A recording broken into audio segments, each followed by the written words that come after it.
What's up? Happy Thursday. Happy Thursday. Y'all know who I am, Dr. Maisha. And we are talking about belief change, belief breaking, belief change, and the belief change cycle. Now, earlier this week, we talked about the fact that sometimes there are things that we want to believe, but then we come face to face with what we currently believe. And I told you on Monday that I would bring to you the solution, start to give you the solution to getting past the conflict between what you want to believe and what you actually believe. So we're going to talk about that today. All right.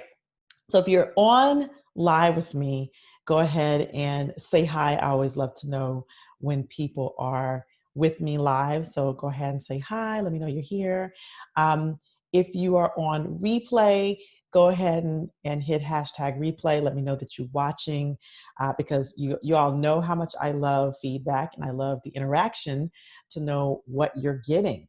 So now we talked about earlier this week the fact that sometimes there's a conflict between what we want to believe and what we currently believe, even when we're open to believing that thing. And how do we cross that bridge, right? So when I was moving through that process myself, and I shared with you a little bit about the process of even transitioning from that traditional clinical practice that I used to be in to what I do now as a coach, as a person who empowers others in eliminating negative emotions and their limiting beliefs and negative thought patterns. Before I transitioned out of clinical medicine, becoming ready to or going from what I currently believed into this new belief, I had to become open to doubting what I currently believe. So that is one of the keys, right? Because we are sometimes very attached to our own beliefs, aren't we? Right? If you think about it, we adopt these certain beliefs about the world, about ourselves. We embed them. We sometimes even confuse them with values, right? But beliefs are changing. Values are things that are instilled in us as from childhood, but beliefs are things that can be shifted and changed. But we sometimes can get very attached to our very own beliefs. If you look at, look at our country, for example, and what's going on now. Some people are so attached to their beliefs that they would rather put hundreds and even thousands of lives at risk than to consider the possibility that their old beliefs are bankrupt. Yeah. So you may be holding on to your own beliefs right now about yourself, about your worth, about your ability, about your career, about people. And what good does it actually do you to hold on to old beliefs like that? Unless you're getting some kind of secondary gain, which that's a whole nother conversation. But when we look at our beliefs and we evaluate our beliefs that we know that we're holding on to, we can also begin to look at how those beliefs are limiting us, how they may be holding us back in other areas of life, whether it be relationships, whether it be the ability or the courage to move forward in one's career and start something new, whether it be beliefs about money and your ability to sell. If you're an entrepreneur, whether it be belief about you even being able to step outside of what you think you currently know and try something new. We can look and examine our beliefs and look at where they're limiting us, where they're holding us back. And then we can begin to imagine, what if we didn't have that belief? What would life be like if we didn't have those beliefs, if we didn't have these negative thoughts about ourselves, if we didn't have the imposter syndrome, or if we didn't have any of those things? What would life be like without those things? And when we begin to examine that, then we can begin to doubt our current beliefs.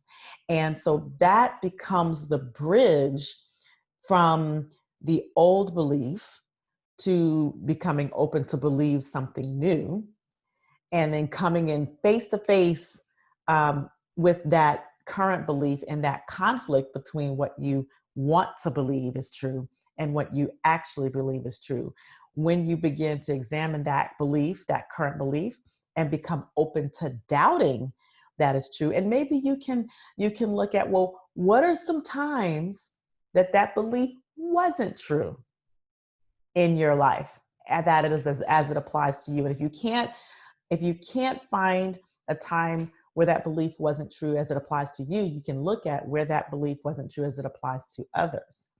And then you begin to what we call dismantle the validity of that old limiting belief, and you become open to doubt. It's almost like, when I don't know how many of you actually look at uh, what is the show, uh, How to Get Away with Murder, right? This is one of my guilty pleasures, How to Get Away with Murder, Annalise Keating, and they talk about reasonable doubt.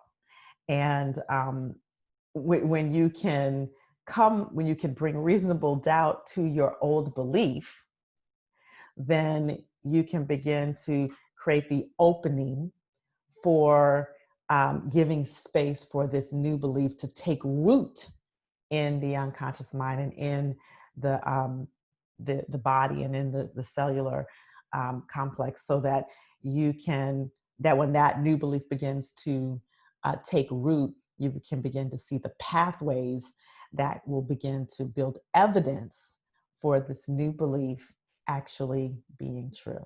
All right.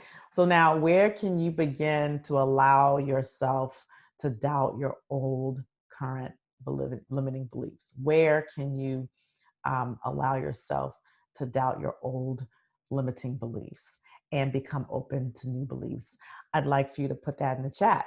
Let me know what are the old beliefs that you're open to doubting? What are the new beliefs that you're taking on about yourself, about your ability, about finances, about relationships? What are those new beliefs? And how will you create the bridge by becoming open to doubt? What are the places in life where that old belief that you thought was true, that you might even be holding on to a little bit, where are times in your life where that wasn't true? So that you can begin to invalidate and cause reasonable doubt, so that you can give space for this new belief to come in. All right. So this is how it works. This is how we work with the unconscious mind. And this is all I really want you to do today, is to begin to look at these limiting beliefs. Once you get through one, go look at another and another, and report back to me on how it's going. All right. So this is a short one. This is quick and to the point. You all know where to find me. If you want to go deeper into this work, then you can go to drmaisha.com, and you can either sign up for a free resource or you can book a call with me. Okay. So you all know how to find me. I want you to go have a great rest of the day and stay safe out there. Go start examining those limiting beliefs and looking at where you can become open to doubting them, and give space for a new belief. Now, you got to start with the new belief, though. You got to start with what you want to believe. What is it, that new belief that you want to instill, that you want to believe? And then you need to go and look at, well, what is the barrier that you're coming in contact that is causing conflict in you adopting the new belief, really adopting it at the unconscious level? And then begin to examine that current belief and becoming open to doubting it by looking at where it wasn't true, by causing reasonable doubt within that belief, and then giving space for that. And when we begin to go a little bit deeper next week into this belief change cycle, we'll talk about what there is next to do to continue to allow that new belief to take root. All right. You guys have a great rest of the day and a great rest of the week. Again, you stay safe, and I will see you on the next one. Namaste.